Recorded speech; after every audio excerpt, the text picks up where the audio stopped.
గౌరవ సభ్యులు రామారావు గారికి, తిరుమల నాయుడు గారికి, అనురాధ గారికి, రామ్ గోపాల్ రెడ్డి గారికి, పౌర సరఫరాల శాఖ వాస్తవంగా రాష్ట్ర ప్రభుత్వం ఒక మంచి ఆలోచనతో అనేక మంది పేదవారికి ఎవరికి కూడా ఆహార కొరత లేకుండా ఉండాలనే ఒక మంచి లక్ష్యంతో ఒక అద్భుతమైన కార్యక్రమం ప్రజలకు తీసుకెళ్తున్నాం అధ్యక్ష. అయితే కొంతమంది స్వార్థపరులు దీన్ని దారి మళ్లించి కేవలం వాళ్ళ స్వలాభం కోసం కుట్రపూరితంగా క్షేత్రస్థాయిలో ఖచ్చితంగా చాలా అవకతవకలు జరుగుతున్నాయి అధ్యక్ష. దీని ఒక విధంగా చెప్పాలంటే ఒక మాఫియా లాగా ఏర్పాటు చేసుకుని దారి మళ్లించి కొన్ని కుటుంబాలకే పరిమితమయ్యే విధంగా వాళ్ళకు ఉపయోగపడే విధంగా ఒక వ్యవస్థని వీళ్ళు క్రియేట్ చేశారు అధ్యక్ష.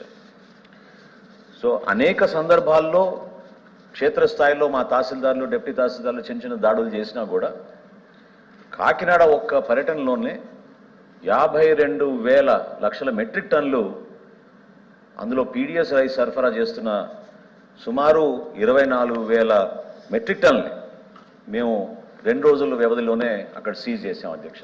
అంటే ఏ స్థాయిలో జరుగుతుందో ఇటువంటి ఈ దుర్మార్గమైన ఆలోచనలతోటి మాఫియా పేద ప్రజలకు అందించాల్సిన బియ్యాన్ని దారి మళ్లించి ఇతర దేశాలకు ఏ విధంగా తరలిస్తున్నారో చాలా స్పష్టంగా రాష్ట్ర ప్రజలకు అర్థమవుతుంది మీ ద్వారా అధ్యక్ష.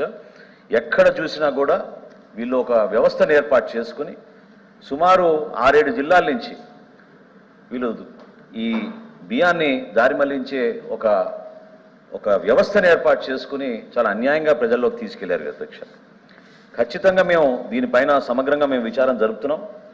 ఎక్కడైతే సామాన్య ప్రజలకు అందించాల్సిన మా పీడిఎస్ రైస్ని మిల్లర్స్ కానివ్వండి, వర్తకులు కానివ్వండి, లేదా కొంతమంది కావాలని దీన్ని ఎక్స్పోర్టర్స్ రూపంలోనూ హోల్సేలర్స్ రూపంలోనూ కొత్తగా వీళ్ళు మార్కెట్లోకి వచ్చి వీళ్ళు చేస్తున్న కార్యక్రమాలన్నింటినీ కూడా ఖచ్చితంగా మేము ఎంక్వైరీ చేసి ఎట్టి పరిస్థితుల్లో కూడా పేదవాడికి ఇబ్బంది కలగకుండా నాణ్యమైన బియ్యం సరఫరా నిజాయితీగా మా కార్పొరేషన్ ద్వారా అందించడానికి ఖచ్చితంగా మేము చర్యలు తీసుకుంటున్నాం అధ్యక్ష. ఎవరినిది ఇందులో వదిలిపెట్టాం నేను మీకు హామీ ఇస్తున్నాను.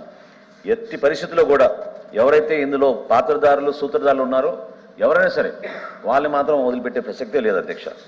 రెండో విషయం, ఇందులో మేము ఇంకా చెల్లించాల్సింది ఎంత దౌర్భాగ్యం అంటే అధ్యక్ష, గత ప్రభుత్వం 39,550 కోట్ల రూపాయలు రుణాలు తీసుకుని మా కార్పొరేషన్ ద్వారా ఒక బటన్ మాత్రం నొక్కలేదు అధ్యక్ష. చాలా బటన్లు నొక్కారు. రైతుల దగ్గర కొనుగోలు చేసిన ధాన్యానికి ఇవ్వాల్సిన 1,650 కోట్ల రూపాయలు బటన్ మాత్రం నొక్కకుండా వీళ్ళు వెళ్ళిపోయారు అధ్యక్ష. మా ప్రభుత్వం వచ్చిన తర్వాత గౌరవ ముఖ్యమంత్రి గారు, ఉప ముఖ్యమంత్రి గారు చొరవ చూపించి ఒక 1,000 కోట్ల వరకు మేము రాగానే 15 రోజుల్లోనే మేము ఆ రైతాంగానికి 1,000 కోట్ల రూపాయలు చెల్లించడం జరిగింది అధ్యక్ష.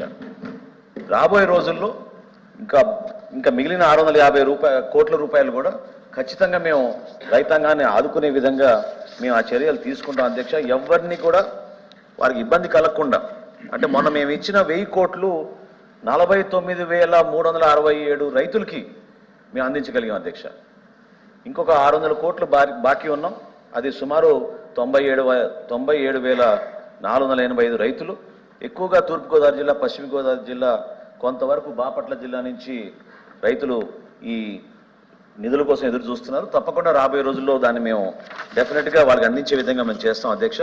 రుణాలు ఏ విధంగా తీసుకుంటున్నారంటున్నారు మీరు. రుణాలు ఖచ్చితంగా ప్రభుత్వం ఇచ్చే బ్యాంక్ గ్యారంటీ ద్వారా మాకు ఆ రుణాలు వస్తాయండి. అక్కడ ఎక్కడ పొరపాటు లేకుండా. తర్వాత ధాన్యం ఏదైతే మేము కొనుగోలు చేశామో ఆ ధాన్యం కొనుగోలు చేసిన బియ్యం స్టాక్స్ని మేము ఉపయోగించుకుని బ్యాంకుల ద్వారా తప్పకుండా మేము ఆ రుణాలు తెప్పించుకుని మా వర్కింగ్ క్యాపిటల్ అవసరాల కోసం వాడుతూనే ఉంటాం. చాలా ఫర్మ్గా ఉంటాం అధ్యక్ష. ప్రక్షాళన కోసం మేము అద్భుతమైన అడుగులు ముందుకేస్తున్నాం. మా డిపార్ట్మెంట్లో కూడా మేము అందరం కూడా వచ్చినాక రాబోయే 3 నెలల్లో మన మిషన్ స్టేట్మెంట్ ఏంటి, మనం ఏ విధంగా మనం ముందుకెళ్దామని ఆలోచించినప్పుడు మార్చి 31వ తారీఖు కల్లా 2025 కల్లా ఎట్టి పరిస్థితుల్లో కూడా సివిల్ సప్లైస్ శాఖ నుంచి మేము 10,000 కోట్ల రూపాయలు ఈ 37,550 కోట్ల రూపాయల్లో ఖచ్చితంగా మేము చెల్లిస్తామనే ఒక నిర్ణయం తీసుకుని దానికి మేము అంకిత భావంతో కష్టపడి ప్రజలకి మెరుగైన సేవ అందించే విధంగా ముందుకెళ్తాం అధ్యక్ష. ఎక్కడ కూడా పొరపాటు జరగదు. ఖచ్చితంగా మీరు అన్నట్టు క్షేత్రస్థాయిలో కొన్ని కొలతల్లోనూ తూకల్లోనూ కొన్ని పొరపాట్లు జరుగుతున్నాయి. వాటి కూడా మా లీగల్ మెట్రాలజీ విభాగాన్ని మేము ఇంకా పటిష్టంగా చేసి ఎక్కడ కూడా పొరపాటు లేకుండా మేము ముందుకు తీసుకెళ్తాం. కాకినాడలో మాకు దొరికిన పీడిఎస్ రైస్ సుమారు 25,000 మెట్రిక్ టన్స్ మేమైతే సీజ్ చేశాము. ఖచ్చితంగా మేము కేసులు ఆల్రెడీ వాటిపైన రిజిస్టర్ చేశాం.